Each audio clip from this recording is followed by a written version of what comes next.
അനിഴവും മകയിരവും മധ്യമരജു ദോഷമുള്ള നാളുകളാണ്. അതുകൊണ്ട് തന്നെ പരസ്പരം വിവാഹത്തിന് അനുകൂലമല്ല.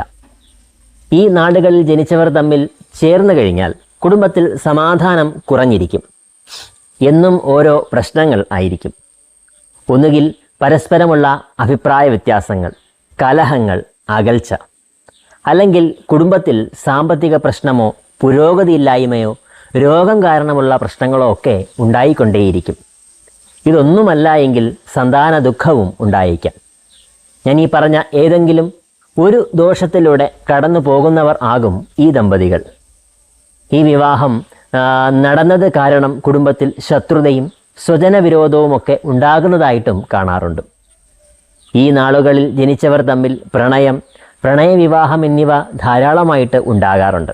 എന്നാൽ പ്രണയിക്കുന്ന സമയത്തുള്ള സ്നേഹവും സന്തോഷവും ഐക്യവും ഒന്നും വിവാഹ ജീവിതത്തിലേക്ക് അനുവർത്തിക്കാൻ ഇവർക്ക് കഴിയണം എന്നില്ല. വിവാഹമോചനവും അകന്നു കഴിയുന്ന അവസ്ഥകളുമൊക്കെ ഈ ദമ്പതികളുടെ ഇടയിൽ ധാരാളമായിട്ട് തന്നെ കാണാറുണ്ട്. മിഥുനക്കൂറിലെ മകയിരവും അനിഴവും തമ്മിലുള്ള വിവാഹമാണ് തീർത്തും ദോഷകരം.